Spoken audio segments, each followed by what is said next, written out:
Welcome to a brand new episode of the Totally Indian Football Show. I'm your host, Suju. And I think there's something post 2018 which I told myself that I won't let Indian football or whatever happens in Indian football affect me. And so, when things unfolded at the currently ongoing Asian Cup, what happened to our women's team, definitely it frustrates you.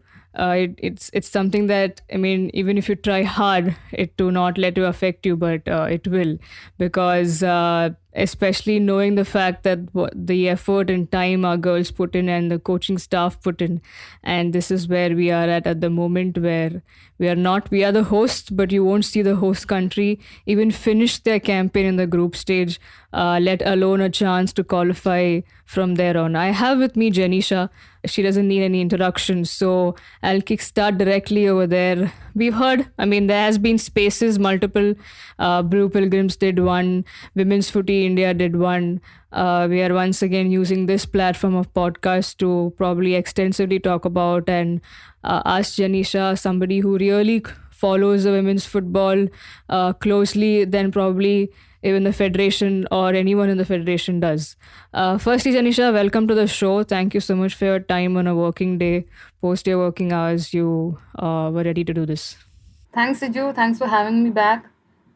Although I always wish to be back on a happy note, it just so happens that every time we meet, over a pod, it's about ranting on whatever is happening in Indian football. But it is what it is. Yeah, and well, to probably keep the ranting bit a bit later, let's me start with some good news then, or on a good note rather, that we finally saw our girls in action. We were all excited to see them, and the first game that they played against Iran, yes, we lost 2 points. There, some two crucial points, but now looking back at it, didn't really matter to us. But at the same time, we will definitely speak about the performance on the pitch that they had, because though it's redundant anymore, I think the work that Thomas Dennerby put out, or before that, Maymul Rocky, what she did with the girls, needs to be spoken more often, because that is going to be clouded because of what's happened currently, right? So Jenny, if we can start with your share by sharing your thoughts on the first game that our girls played against Iran. So in the first game, there was actually a lot more expectation on the girls because we faced Iran, which is comparatively a lower ranked team. But also there was one thing that we kept in mind while going inside into the game as well, that Iran came into the tournament by qualifying to it, whereas we were participating by virtue of being hosts. So it was never going to be easy, and we saw that on the pitch. In the first 15 to 20 minutes, they had the upper hand, but then we slowly got into the game and we got to see how the girls played. We got to see how the team actually is, because it is one of those rare days when we get to watch the women's national team play on TV. So that is like a very rare thing for us, right? So that was a good thing, and a lot of fans tuned in to watch them. And it, if I were to take one positive, people were discussing about the match as it was happening in a lot of our football groups, where generally only ISL discussions go on. In many of the groups that I am in. So that was good to see that they were watching. They were mentioning the names of the players, and discussing about how it was going. So that was one good thing. But yeah, coming back to the match per se. After the first 15-20 minutes, we slowly got a hold of the game. The girls were coming back into it. We saw Indumati moving up front, trying to support Manisha, and there were a lot of chances created for us. We should have converted some of those chances, but there were very close chances that we missed. If we had converted that, it would have been even more better. For a lot of fans who were watching for the first time, it would have given a little more confidence both to the players and as well, for the fans who were watching. Because some of them, started commenting that okay, they are missing very very easy chances. Um, but uh, but there were a few substitutions that were questionable during the game. And we had Sandhya starting the match. Although I'm a very, very big fan of her and I was very excited to see her in the starting 11, I really felt we could have brought in Dang Meg Reyes, ahead of her, and then maybe brought Sandhya in the second half or something. And there were a few other substitutions as well. I don't want to take the names, but instead of them, we could have brought in players like Kamala, uh, who's much more experienced and would have actually helped in converting some of those close chances. Um, but overall, as you said, we dropped 2 points. But right now, looking back at the game, 1 point, 3 points, nothing, matters. So I actually feel a bit sad for Iran because it was their first outing in the AFC Asian Cup, and it was their first point, which has also now become, completely pointless. Yeah, absolutely. And I mean, I think it's the matter of fact, and that's something we none of us can negate about that aspect, right? Even how much ever we speak about how our girls played against Iran, or even be happy for Iran, that we could see Iran in action, or rather the other countries that we are able to see, the Australians, the Indonesians, the Philippines, Japanese, all of these teams, we are watching them live action. I mean, it doesn't really matter at the moment because the excitement has been killed because of what happened on 23rd. We were all eagerly waiting for us to see women in action once again, and it was a crucial game. There was again a chance that probably our girls could win this maybe and go ahead in the qualifying stage. But, you know, last minute, I think Indian football and last minute things are always going hand in hand, and no communication once again. Everybody was clueless. Suddenly people started talking about whether it's going to happen, not going to happen. Journalists among themselves are talking, is it happening? They had no clue about it. It's felt like even the federation had no clue about it. But Jenny, how do you see this? Because when you look at it from an outside perspective, right, when you're watching it, it is leave the leave the aspect of host country, but it's a federation, it's an AFC tournament, and the rules like probably if you can't field, then you inform it prior, not like half an hour before, that we get to know when the Iranian team is on the pitch, the referees are taking the pitch, but there's nobody at the Indian dugout. So how is that possible, and what do you make of that particular aspect, that the league organizers had no clue that India wouldn't show up?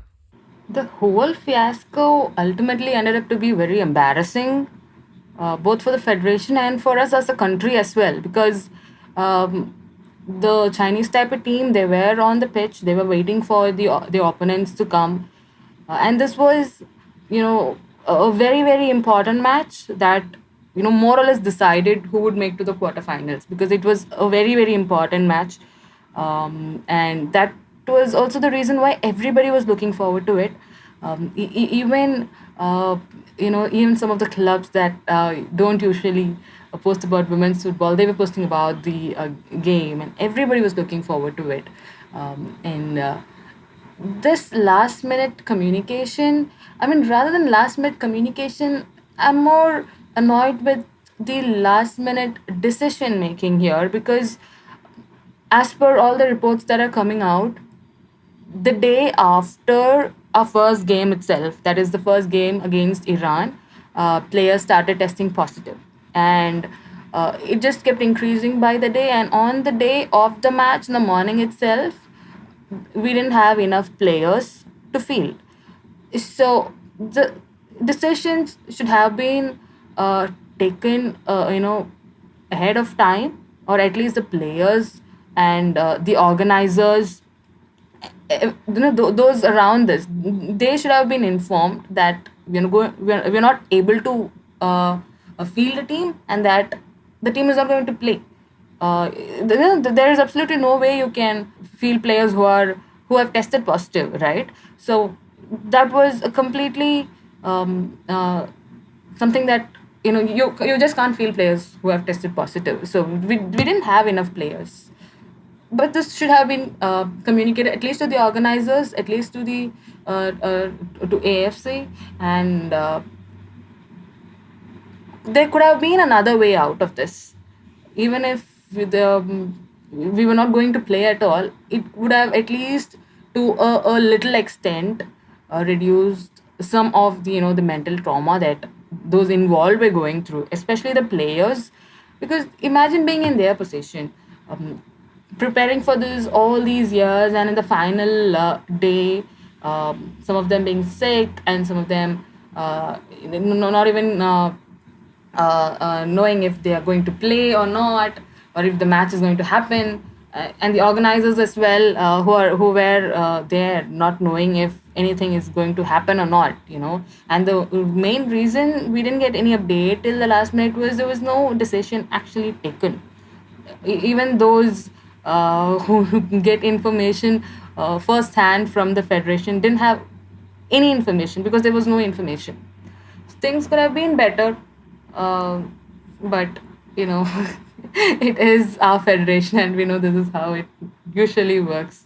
But it was even more disappointing because this was on a larger scale, a major tournament, a major international tournament, for which all the works went on for the last couple of years, and sadly it has come to this. It could have been better. I'll keep repeatedly saying that it could have been better. We should have had a plan B at least, if not plan C, plan D. After all the effort that had been put into organizing this whole thing.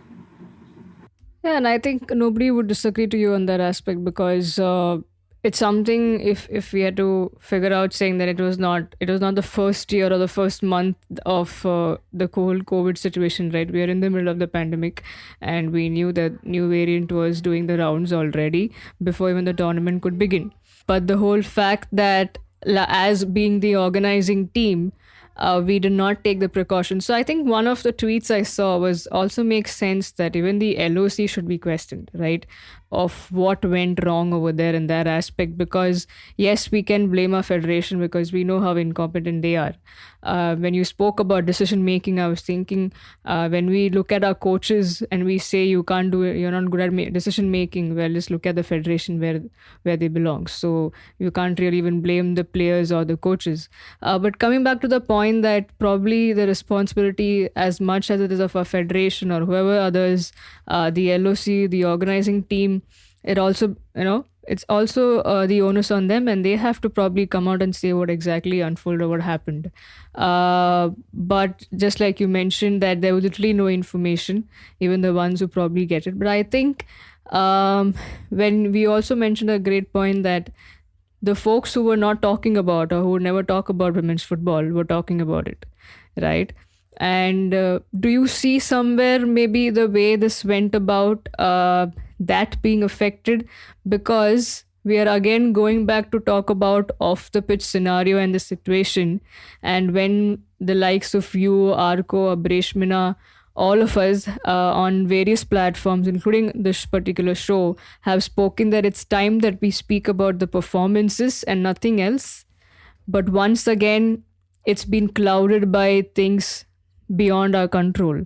So, do you see this somewhere again taking a backtrack?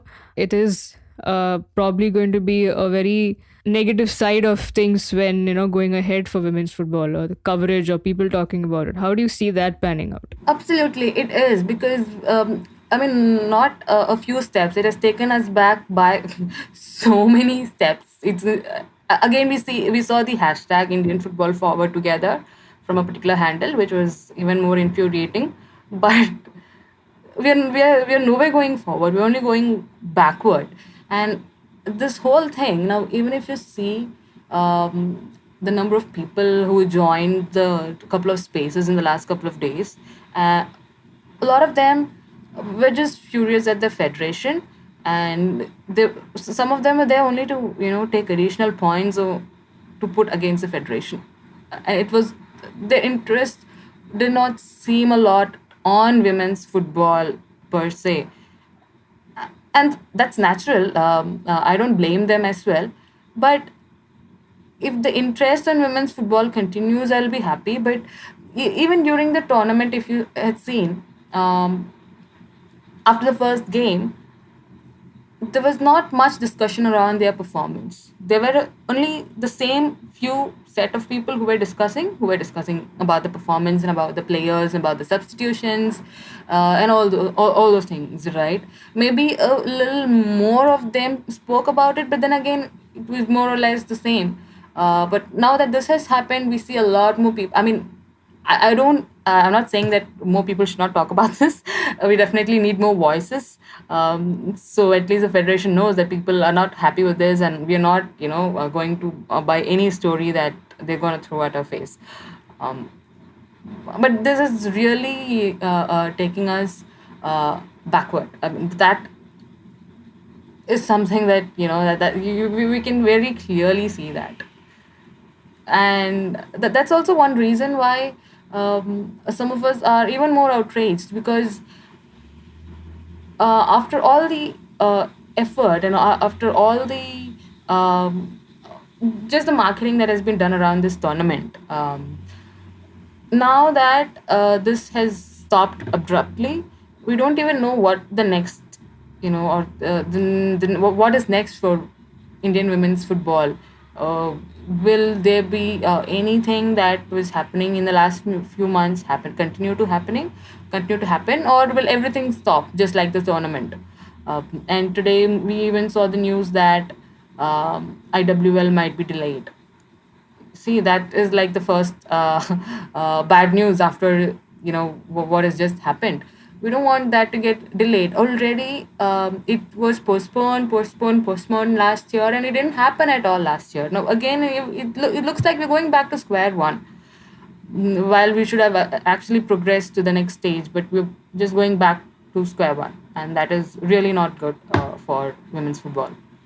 Yeah, and I think I think it was you who tweeted that hopefully this doesn't affect the whole IWL schedule, which was already postponed for this particular tournament or in the name of this tournament. And you just revealed to us that that's the case, and that's what we are likely to see yet again. But the most funniest aspect for me, it is okay, the federation has the precedent and stuff, and maybe his word is the final. Particularly saying his because I'm particularly talking about this particular federation, so I'm not using another slash she over here. Doesn't the federation shouldn't the federation come as a whole and have a statement rather than posting your president's photo and then his quote of what he has to say about the whole tournament? I mean, that was the most funny as well as the most ridiculous thing, I would say. And my other point is basically, I don't think the federation of this country, that means the football federation of this country, is at loss. They will make bucks because you're hosting the tournament in this country, I'm sure. I'm not sure of the whole legality bit of how the number works in the host country, of what they get paid, or all of those. I'm not sure of that, but I'm sure there's some money involved and there are some gains on that aspect. If it's a loss, it's not a loss for Praful Patel, it's not a loss for AIFF. It's a loss for those women who put their heart and soul and time, effort and sweat out there, and some even came back after a very long time, and we were all eagerly waiting to see them in action. The coaching staff, let's not forget this coaching staff, right from whether it was Memol who put in all her work, and then coming to Thomas Dennerby, who we had our doubts, right, on how he would take it up and how would he be. It is a short period, this is what we always do, but that man just made this team his own team. It never felt for a day that he just joined 2 months back. And the work that he did, and we got to play against Brazil and stuff like that. But all of that work and effort gone for a toss, and at the end we have Praful Patel's face on our face and his quote as a statement for the federation. It's absolutely ridiculous. And Jenny, I mean, I don't know what keeps you going to follow this. I'm sure it's those women who always turn up, right? Exactly. Because federations, presidents, they come and go, but as fans, we stay forever. And the players, if we also give up, then who's go? You know, I don't know who's gonna take this, or who's for what least there is, uh, I don't know, everything might just stop if nobody is interested. Already, there is not much investment in women's football. But we keep going because we love the sport, and we know there are so many talents out there, so many yet to prove, so many waiting to prove, so many who have got the chance, but who miss it out on such big tournaments like this. Look at those girls out there, especially those four girls who missed out on the last under 17 World Cup, and now they've missed out on this opportunity as well for no fault of theirs. I mean, it's completely not their fault, and they're just around 18, 19-year old. And imagine the heartbreak at this age. It is completely chaotic, and we just hope they get the proper support for that. But we can never give up, right? No matter who does things right or wrong, we'll have to just keep pushing. We'll have to keep questioning. We'll have to, try to hold the others accountable, because those in positions of power need to do what they're required to do. At least the bare minimum they should be doing. If they're not doing, then we should be the ones questioning them. So they at least strive to do at least the bare minimum, or something close to that at least. But coming back to the communications thing, as I said, there's never been proper communication. And even in this case, we were actually waiting for a proper statement from the federation, explaining as to what actually happened and what are they doing for the players, or how the players are. It's been like 2 days now, and still there is no update on how the players are doing, or if any of them have recovered, or what are the next plans for them. There is absolutely nothing from the federation. That is what we're expecting. And yesterday, I think they were retweeting some of the AFC Asian Cup's tweets on the other team's results. We can see that on AFC's page itself. We don't want the Indian football handle retweeting that, especially at this juncture where our team itself cannot play, and all we are waiting for is for a proper statement from the federation. And that is something we have not received yet. And the only statement they put out, I mean, they put out two statements, actually. One was a copy paste of AFC's statement, the other was a copy paste of the president's tweets. Both of them, I mean, AFC's, we already read that. They were not even, there was not even a single point in addition to that mentioned on the AFF's website, and the president's tweets. The less spoken about that, the better. I don't want my BP to rise again talking about those tweets. But yeah, we can only hope that they communicate properly. But I don't know. Even that is turning out to be a futile expectation. But it was very infuriating, for all of us. Yeah, absolutely. Because we were all eagerly looking forward to this. Not just that we've already said that, but also for the fact that to make the right noise. That's what, even at HOIF or all the other platforms, I'm sure was buzzing enough to, okay, this is the time. Now we speak about women's football and we be educated, and, we be informative about this and get the people who actually follow and, make them speak about it so that the larger public knows about it. But here we are again, gone back to square one, like you mentioned a while ago, where we are even struggling to now find the IWL to be probably rescheduled once again. I don't know, for the nth time. But talking about a funny thing, that a joke has hit me right now in terms of Praful Patel's tweets being posted and shared as it was by IFF, by Indian football team's Twitter handle, is probably because they did the whole copy paste thing of the press release by AFC. They forgot to add a quote, which would have probably been some difference that they would have added. So they're like, oh, let me just paste his face and then his tweet as well. Anyway, bad joke and bad thing to talk about as well. But I think I'll once again go back to saying that probably the organizing and the LOC definitely has to there has to be a bit more than just a statement, a bit more I think everyone, all of us, demands to know why this happened, what actually went behind, and what went wrong. Because I feel at a point, I feel even players were caught surprise of what just happened. Probably some of the players who are active on social media or the ones who were fined were like, okay, what just happened? We're not playing and we're out. So yeah, and definitely like Jenny, you mentioned, heart goes out to the Iranian team as well. And apologies before I mentioned instead of Chinese Taipei, I mentioned Iran, but Jenny's of course there to get that right. But yeah, this episode is more of emotional. That's why you hear from both of us. We can't construct a sentence clearly because more for Jenny rather than me.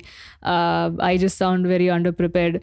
But anyway, I would say just like a federation, but I think that some similarity goes there. So shout out to them for that aspect. We just feel empty because this is something we were waiting for so long, and now we just saw that coming crashing down. It really feels empty. I don't know how else to put it. It really feels empty. Sometimes uh, people have been asking about this for the last couple of days, and after a point, I don't know. I don't even feel like talking about this. Like, yeah, it has happened. It's happened. What now? What is going to change talking about it? But yeah, we want to continue talking about it. Continue. We want to keep the conversation going. There are people we need to hold accountable because they don't hold themselves accountable. There needs to be a clarification for this. There needs to be a way forward. But ultimately it feels empty. There was anger, there was sadness, everything was there, but after a point it really feels empty. It will really take a while to get over this feeling.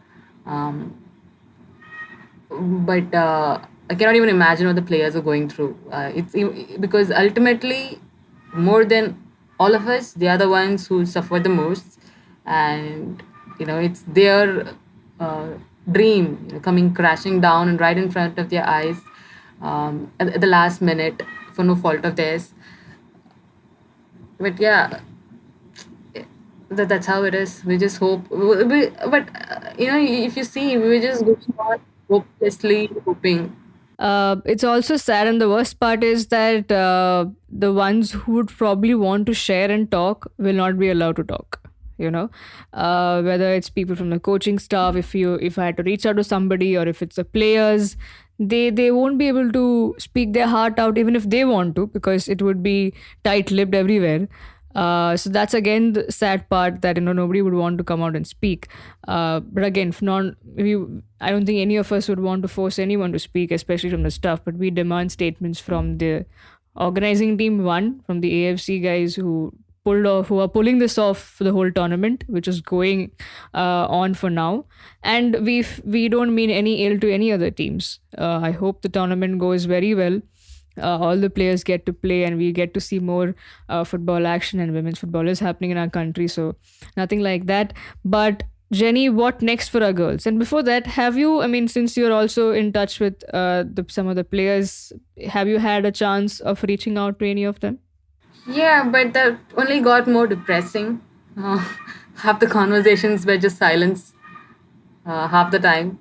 So I don't know. I didn't even have proper uh, words to comfort because they are obviously broken. They're all alone in a bio bubble. It's even more difficult right now that they're all alone in their separate rooms, isolating because the majority of them have tested positive. So you cannot even you don't even imagine that on your worst enemies. That is kind of the situation they are in right now. Hopefully, some of them might return back home once they test negative soon. But those others who will take a little more time, they might be staying back a little more longer. And the longer they're there isolated, it's only going to make it more difficult for them. But overall, nothing we say would do justice to what they're actually feeling, and everything will be an understatement. So because it's that bad. they feel more at a loss and more in pain than any of us can imagine. It's tough. It's very tough for them. But uh, like we said, again, coming back to the communication part, the federation has to communicate. At least, if not about what has already happened, at least about what is happening now. They're still not put out names of who has tested positive or if they are recovering, if they are well. I mean, those are things we are not going to be mad at them for releasing the names of the players or for telling that these are doing fine, that they're recovering well, they're fine, we're taking care of them, we're taking care of their mental health. Those are things we'll definitely appreciate, but there is no update on that as well. And yeah, and if you can see the way the social media handles have gone all silent, as if nothing is happening in women's football at all. There is an under 17 camp going on from December, but we can hardly see anything about that at all. They are playing in October. We have the under 17 World Cup in October, but looking at the way it's going, looks like just like how they started all their campaign for the tournament for the Asian Cup just 2-3 months back. They might probably switch off everything now and switch it on around the time that tournament will begin, and they might go on campaigning as if it's the biggest tournament, and that everybody should be watching that and all the campaign and all that. To be honest, this doesn't really help anybody because there needs continuity, but that is what is completely missing. But hopefully, at least the other tournament in between, the IWL happens, and there was a promise that it will be a longer season. We'll just have to wait and see if it is longer. And also, there is the Asian Games in September, in which the senior women's team will be participating. But again, this brings another question. If Danabi will be coaching the under 17 World Cup team in October, who will be the coach of the senior women's team in September? Because this is happening in September and that in October. Obviously, the coach will be with the under 17 team in September as well because they will be training and all the pre tournament camp will be going on. I mean, that will be the time when the training will be in its peak. So, again, this raises another question of who next for the senior women's team. Hopefully, they bring in a good coach and not just put in someone for the sake of it, just because the biggest tournament that they were planning for has stopped and they can just ditch the senior team, like it doesn't matter. Hopefully that doesn't happen and they bring in a good coach because these girls have potential. There's a lot they can achieve. For the dreams that have been shattered now, hopefully there are bigger tournaments that they get to participate in the future, and we can only hope all the good things for the girls and the staff. Yeah, I mean, before I end with a rant, I want to probably touch upon some good news from Kerala and Karnataka, respectively, that they've conducted and hosted a successfully of theirs women's state leagues, and Gokulam Kerala FC have lifted the Kerala State Women's League title, and Kickstart FC have won once again for Karnataka Women's League. Jenny, any thoughts on these two things?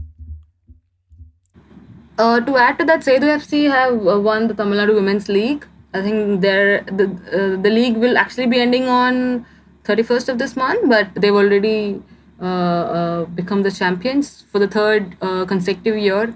Um, Hopefully, the other states as well complete their tournaments because again, this initially there was the deadline of Jan 15th for the states to complete their state leagues and send the nominations for the IWL qualifiers and final round. It got postponed to Jan 25th, which was reasonable, and then again it got postponed to Feb 7th.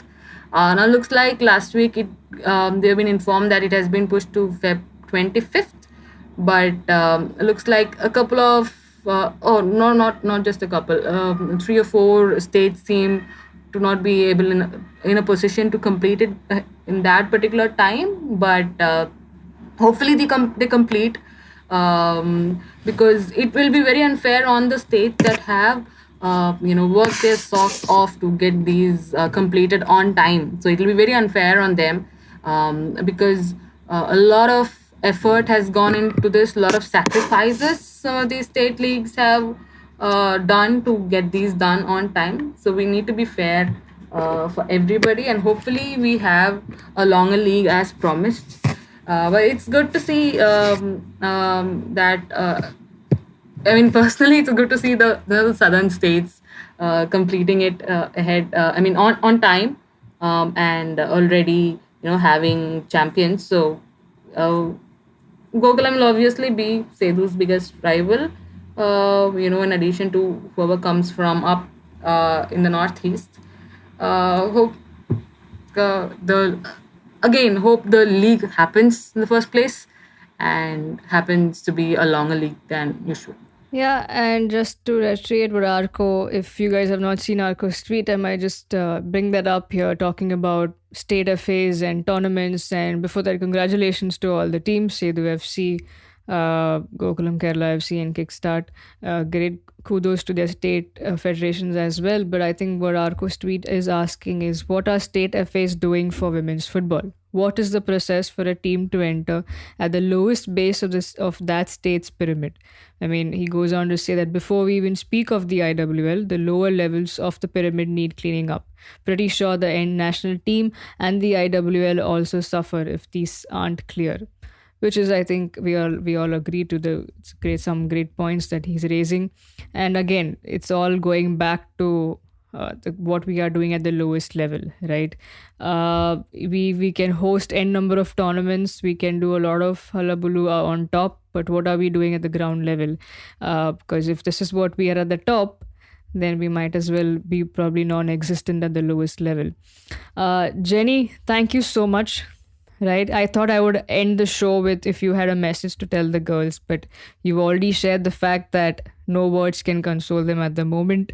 But even despite that, I will still go on to ask you, if you had to, if the girls are listening to the show, what will you tell them? I just want to say that we love them. We are here supporting for them. We will continue supporting them always, no matter what. We have always been with them during their highs. And now that it is a difficult point, we'll definitely be with them. We'll continue to be with them, supporting them at all times, irrespective of the results, irrespective of how the situation around is, irrespective of everything around. We will have their back always, and we completely, we love them with all our heart, and they have all our support. And even in this time, our hearts go out to them, and you know no words of consolation. I mean, nothing will do justice, but they have a full support. Yeah. So thank you, Jenny. Thank you for doing this show. And to all the girls, I just want to say that, you know, me, Jenny, or whoever is involved in the footballing circuit, in the Indian footballing circuit, I'm not going to specify men's and women's, but we're going to make sure every time we speak about two things we will be very looking forward to doing is be continue. Okay, the whole continuity aspect that Jenny mentioned, I'm going to add consistency to that. One of your episodes that spoke about women's football on our show, the title was Women's Football, a conversation that needs to keep going. So we won't stop right here. And all I want to tell you girls is that it's not your fault. So don't let that head go down. Yes, no words. It is difficult. So I mean, all I can say is cry it out. We are all crying it out, and I'm sure it hurts the most. But the ones who have to bow their heads, they have their heads held high. So I think there's nothing to be ashamed of, nothing to be embarrassed of. Every time you take that pitch, every time you take that field, we will back you. And irrespective of what tournament, what it is, we just hope that you girls get to play and we get to see you play again, whether it's through IWL, whether it's through different state leagues or the upcoming Asian Games in September. And I think the question still rises here is who will be taking up the onus of the head coach for the senior national team. All of this unanswered once again, but all we can do is speak and share and make the noise because it's needed.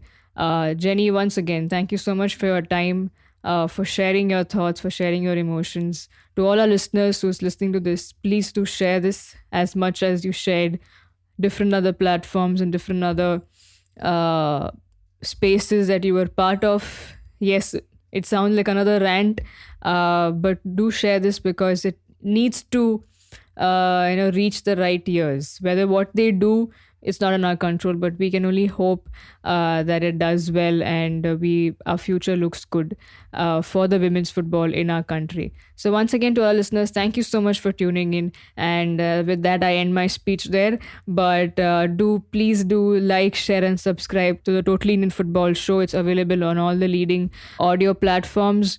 And yeah, thank you once again for being patient enough to listen to the entire episode. And please do share. I'm your host, Suju, signing off. Thank you so much.